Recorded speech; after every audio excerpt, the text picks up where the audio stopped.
Syekh Yusuf Abul Mahasin Tajul Halwati Al-Makassari Al-Bantani adalah salah seorang pahlawan nasional Indonesia yang lahir di Makassar pada tanggal 3 Juli tahun 1626 dengan nama Badin Tadia Yusuf atau Muhammad Yusuf, suatu nama yang diberikan oleh Sultan Alauddin.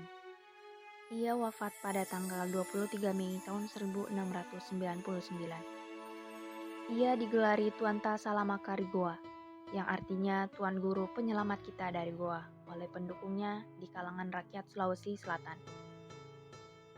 Dalam catatan lontara riwayat Tuanta Salamakari Goa menyatakan bahwa ayah Syekh Yusuf bernama Galarang Moncongloe yang merupakan saudara dari Raja Goa Sultan Alauddin, Raja Goa yang beragama Islam.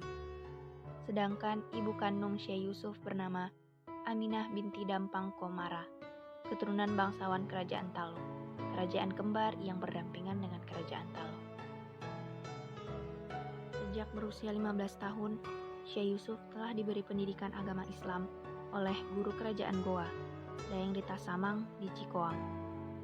Sekembalinya dari Cikoang, Syekh Yusuf menikah dengan putri Sultan Goa. Kemudian pada usia 18 tahun, Syekh Yusuf pergi ke Banten dan bersahabat dengan Pangeran Surya atau Sultan Ageng Tirtayasa.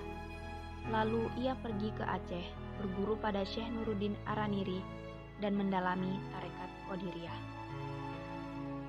Pada tahun 1644, Syekh Yusuf menunaikan ibadah haji dan tinggal di Mekah selama beberapa waktu. Di sana, ia pun belajar dengan ulama terkemuka di Mekah dan Madinah. Syekh Yusuf juga sempat mencari ilmu ke Yaman, berguru pada Syekh Abdullah Muhammad bin Abd al-Baqi, dan ke Damaskus untuk berguru pada Syekh Abu al-Barakat Ayub bin Ahmad bin Ayub al-Halwati al-Quraisy. Syekh Yusuf mempelajari Islam sekitar 20 tahun di Timur Tengah. Perjuangan selama Syekh Yusuf menghabiskan waktunya di Mekah, perusahaan Hindia Timur Belanda dan Inggris sedang berjuang menguasai wilayah Goa, Makassar. Hal ini disebabkan oleh perdagangan rempah-rempah dan emasnya yang menguntungkan. Ketika Yusuf ingin meninggalkan Mekah pada tahun 1664, Makassar telah dikuasai oleh Belanda, sehingga Yusuf tidak dapat kembali ke kampung halamannya. Sebaliknya, Syekh Yusuf justru pergi menuju Banten. Di sana ia disambut oleh Sultan Ageng Tirtayasa. Syekh Yusuf tinggal di Banten selama 16 tahun hingga tahun 1680. Kala itu, Pangeran Haji, putra dari Sultan Ageng Tirtayasa, melakukan perlawanan terhadap ayahnya.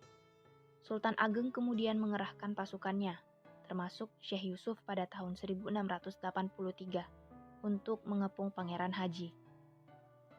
Ageng sempat dikalahkan, namun ia berhasil meloloskan diri bersama sekitar 5.000 rombongannya, salah satunya Syekh Yusuf. Namun pada akhir tahun 1683, Sultan Ageng berhasil tertangkap, sedangkan Syekh Yusuf berhasil kabur untuk kedua kalinya dan melanjutkan perlawanan. Pengasingan pada tahun 1684, Syekh Yusuf diminta untuk menyerah dengan janji pengampunan oleh Belanda. Namun Belanda mengingkari janjinya dan justru menangkap Syekh Yusuf. Ia dipenjara di Benteng Batavia.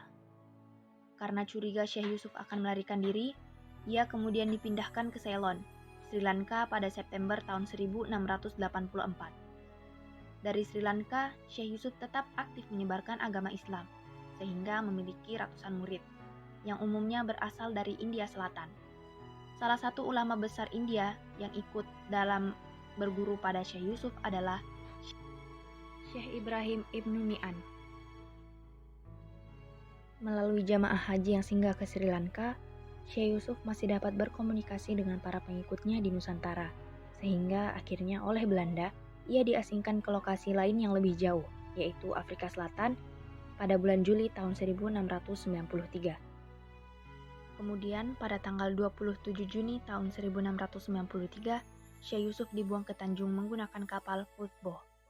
Yusuf bersama 49 pengikutnya, 2 istri, 2 selir dan 12 anak diterima di Tanjung pada tanggal 2 April tahun 1694 oleh Gubernur Simon van der Stil. Mereka ditempatkan di pertanian Zandvliet, jauh dari Cape Town. penempatan yang jauh ini untuk meminimalisir pengaruhnya pada budak Dutch East India Company. Sayangnya rencana tersebut gagal. Daerah tempat Syekh Yusuf tinggal justru menjadi tempat perlindungan bagi para budak.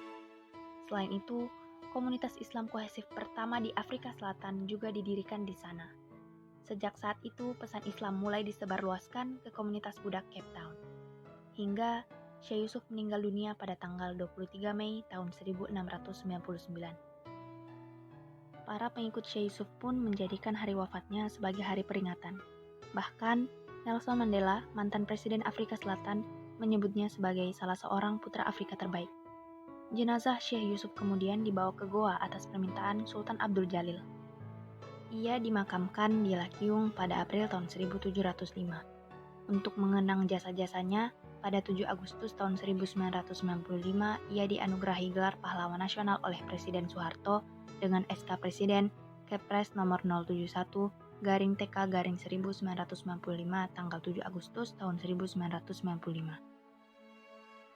Pada tahun 2009, Syekh Yusuf dianugerahi penghargaan Ordo Sahabat Oliver Tambo, yaitu penghargaan sebagai pahlawan nasional Afrika Selatan oleh Presiden Afrika Selatan Thabo Mbeki kepada ahli warisnya, yang disaksikan oleh Wakil Presiden Republik Indonesia ke-6, Haji Muhammad Yusuf Kalla di Pretoria, Afrika Selatan.